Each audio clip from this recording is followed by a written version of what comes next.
Už sa ti stalo, že si niečo kúpil a o pár dní si povedal, prečo som to vlastne kúpil? Alebo ešte lepšie, ideš do obchodu po jednu vec a odchádzaš s taškou plnou vecí, ktoré si vôbec nemal v pláne kúpiť?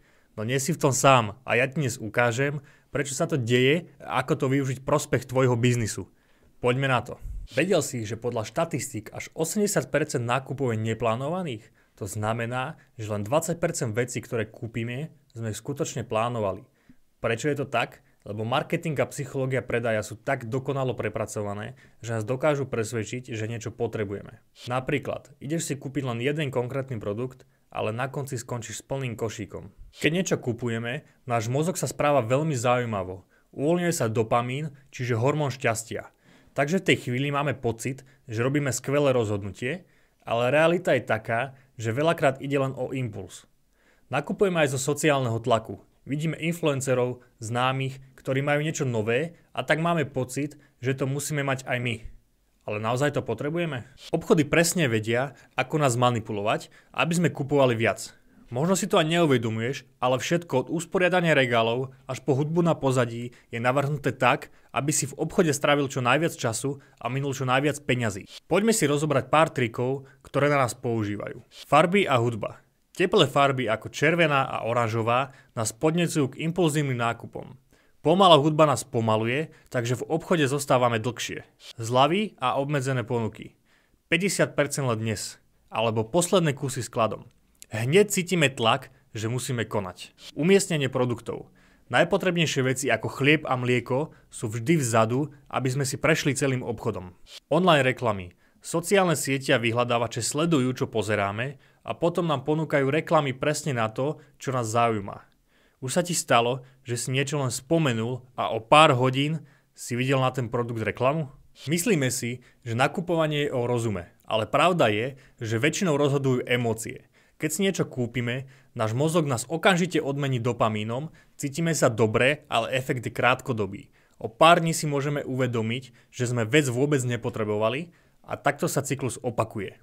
Poznáš ten pocit, keď si kúpiš niečo nové a cítiš sa super, ale potom to hodíš do skrine a viac si toho ani nedotkneš?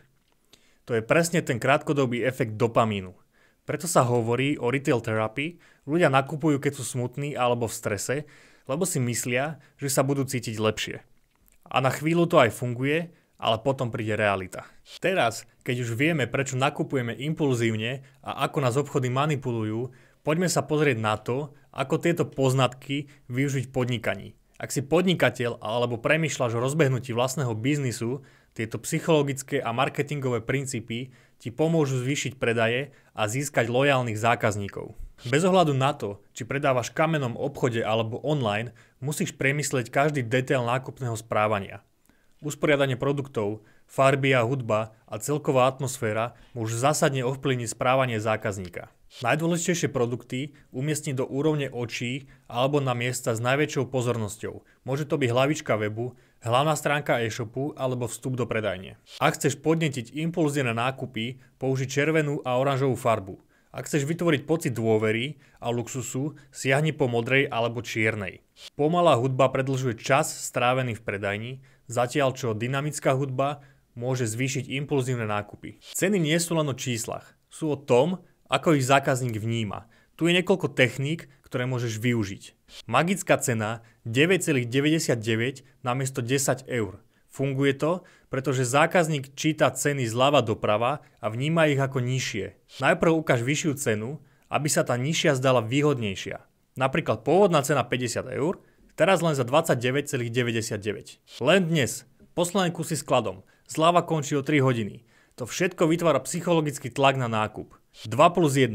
Ľudia majú radi pocit, že dostávajú niečo zdarma alebo výhodne. Keď si zákazník niečo kúpi, jeho mozog ho odmení dopamínom.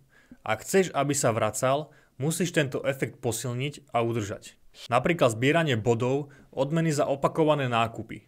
Zákazníci budú mať pocit, že sú bližšie k výhre a budú sa vracať. Ak zákazník často nakupuje určitý typ produktu, ukáž mu ponuky, ktoré s tým súvisia. Napríklad, páčil sa vám tento, možno sa vám bude páčiť aj tento. Ľudia milujú pocit, že patria do elity. Ponúkni im preto prednostný prístup k novinkám alebo špeciálne výhody pre členov. Online svet je plný psychologických trikov, ktoré ťa dokážu presvedčiť na nákup. Ako ich teda využiť vo svoj prospech? Ak si niekto pozeral tvoj produkt, zobrazuj mu ho znovu v reklamách, na sociálnych sieťach a weboch. Recenzie, hodnotenia, influencer marketing. Keď už ľudia vidia, že niekto už produkt vyskúšal a bol spokojný, sú ochotnejší ho kúpiť. Ukáž, že produkt sa rýchlo míňa. Na sklade je už len posledných 5 kusov, alebo tento produkt si práve pozerajú 3 ľudia. Je dôležité pamätať na to, že manipulácia by mala byť vždy férová. Ak to preženieš alebo použiješ neetické praktiky, môže si poškodiť meno a tak stratiť dôveru zákazníkov. Nepoužívaj falošné zľavy ani klamlivé informácie. Pomôž zákazníkom pochopiť, prečo tvoj produkt je pre nich užitočný. Krátkodobé triky môžu fungovať, ale lojálni zákazníci sú kľúčom k dlhodobému úspechu. Takže ak podnikáš alebo o tom uvažuješ, tieto psychologické princípy môžu byť tvoje tajné zbrane. Správne aplikovanie môže zvýšiť tvoje predaje, prilákať viac zákazníkov a budovať tak dlhodobý úspech. Ak chceš viac praktických tipov a stratégií, ktoré okamžite zvýšia tvoje predaje, klikni na prvý link v popise videa a prihlás sa do nášho súkromného mailingu. Získaj ňom ďalší bonusový obsah a už ti neujde žiadne ďalšie video.